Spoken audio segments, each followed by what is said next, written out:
Capítulo 9. La creación existe por el espiritismo. ¿Creéis que esto es anular, ni siquiera restar un ápice al Creador? No tal. Pero aunque sea esta afirmación una blasfemia ante la teología, es una verdad suprema ante la filosofía y esta confirma al Creador. La teología se opone al Creador, creando un Dios o dioses falsos, ruines y antropófagos, y entonces, mi blasfemia equivale al valor de una verdad suprema, que declara a la teología irracional, absurda y verdadera blasfemia y semillero de blasfemias y absurdos. Y se explica bien por sí solo este problema, puesto que, mientras la teología consagra dogmas, la filosofía hace y sienta axiomas.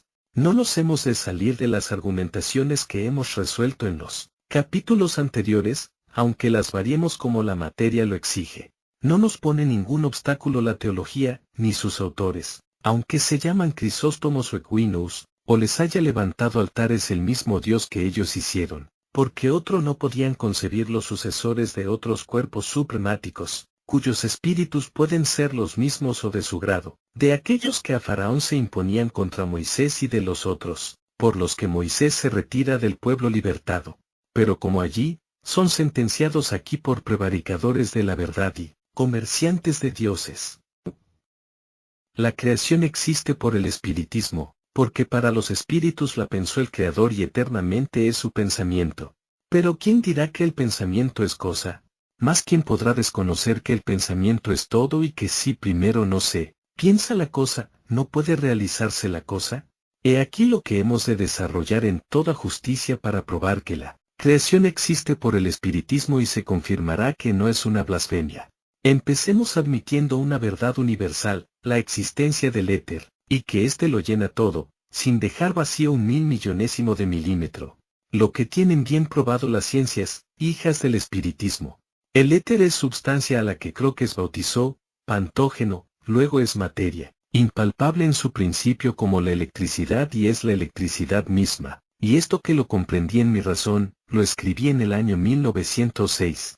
En esta forma, la electricidad, fuerza omnipotente y madre de todo lo creado. Quizás no falte alguno que me salga ahora con que estaba escrito hacía mucho tiempo antes, por cualquiera de los usurpadores atrevidos, menos por mí. Lo que no me importa puesto que yo no lo había leído más que en mi convicción. Pero advertiré que pocos días después de haber impreso aquel folletito de leyes de electricidad, en el que imprimí ese axioma a un representante de un periódico inglés, Pedrini se me apersonó a pedir permiso para imprimirlo en aquel periódico, lo cual es una presunción por lo menos, de que aún no se había dicho ni escrito. 2 años más tarde, en la Universidad de Geek, el profesor de física J.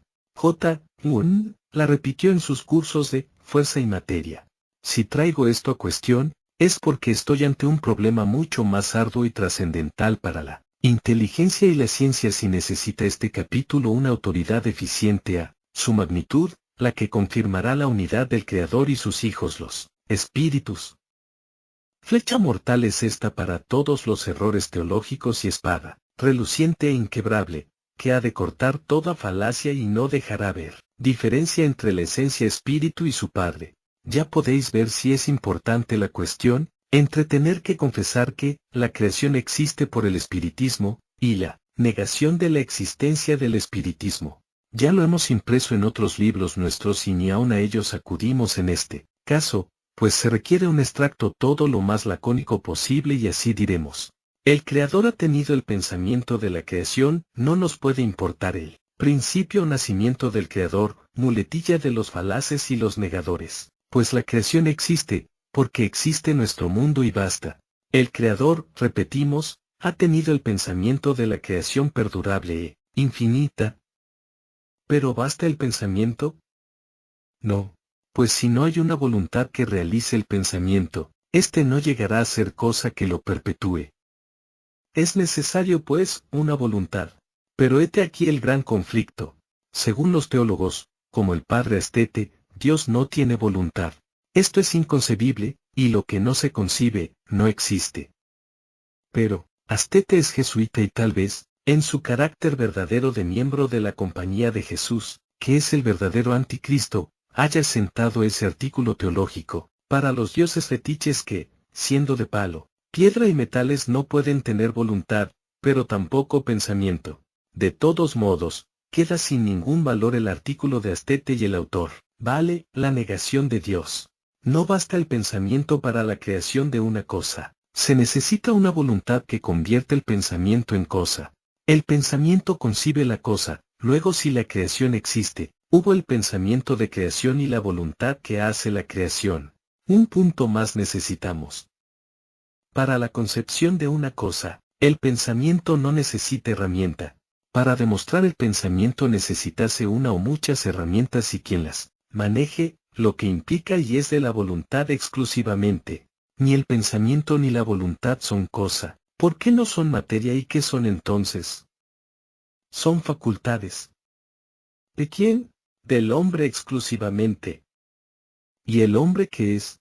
Ya lo hemos dicho, la imagen del Creador, el macrocosmo representando el universo y el microcosmo representando todos los instintos de la naturaleza, y el hombre piensa y saca voluntad de sí mismo, para ejecutar el pensamiento y demostrarlo en cosa tangible.